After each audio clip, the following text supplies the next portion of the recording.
It is the quality of the action. You could come into the masjid and you and another person are praying in the same row, in the front row, behind the best of all imams, with the best outfit, with your thawb, with your beard, the sister with a complete hijab, standing perfectly in the line, shoulder to shoulder, foot to foot, like heel to heel, calf to calf, in the best form, with the best recitation behind the best imam in the best masjid, in Masjid al-Nabawi if you like, in Mecca, right in the front row in front of the Kaaba. Huh? And your eyes are tearing. But the person next to you could be receiving rewards like planets upon planets more than you. And you're probably receiving a little bit. You're doing the same thing, exactly the same thing. What is it that differentiates between this person and this person, brothers and sisters? What is it that differentiates, brothers and sisters?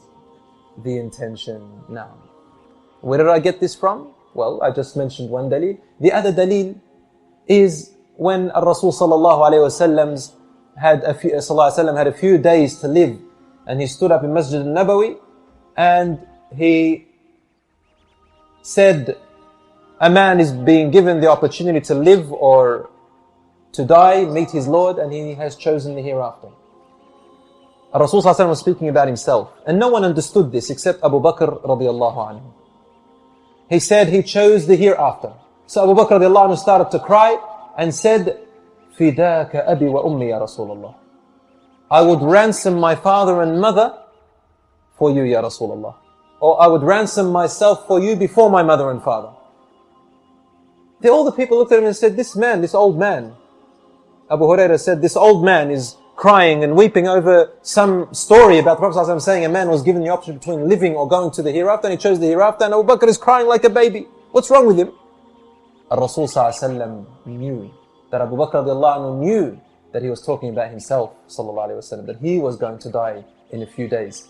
And Abu Bakr radiallahu anhu, Rasul ﷺ turned to Abu Bakr radiallahu anhu and said, every door to this masjid has been closed. Meaning, every person who has done a favor for the Messenger of Allah, or Messenger of Allah has returned that favor in another way. No one, he doesn't owe anyone anything. إِلَّا بَابُ أَبِي بَكْرٍ. Except the door of Abu Bakr radiallahu anhu. I cannot ever repay him enough. Later on, the companions said, we knew that Abu Bakr radiallahu anhu was the most knowledgeable of us. The point of that is, Rasul sallallahu alayhi wa sallam then said later on, by God, Abu Bakr radiallahu anhu did not beat anyone in his closeness to Allah and in his status with Allah subhanahu wa ta'ala by fasting more than others, by praying more than others, by donating more than others. ولكن بشيء وقر في قلبه وصدقه العمل. But it was because of something special that none of you could reach, that existed inside his heart. And his actions proved it.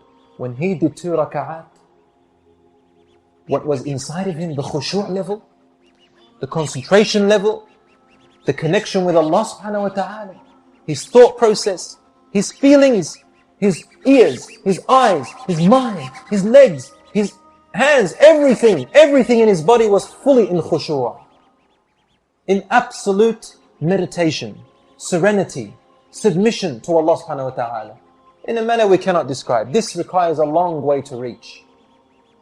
And this is why Abu Bakr radiallahu anhu increased all of you. Sometimes you do a good deed that no one can see. No one can see. And it will make you become one of those promised paradise. Did I say promised paradise? Yes, promised paradise. And I'll tell you how. And again, this is why the shaitan loves to concentrate on your inner self rather than your outside appearance. In fact, the shaitan doesn't care about your outside appearance. He loves you to grow your beard. What's wrong with that? He loves the sister to wear her hijab. What's wrong with that? He loves you to pray in the masjid. He doesn't care. He's ready to use that against you. In fact, he loves it if you did all the best deeds of the world and spent all your time and energy away from your family, away from everybody, for doing these good acts, and then make it all become useless. That's the greatest achievement of the shaitan. Greatest achievement.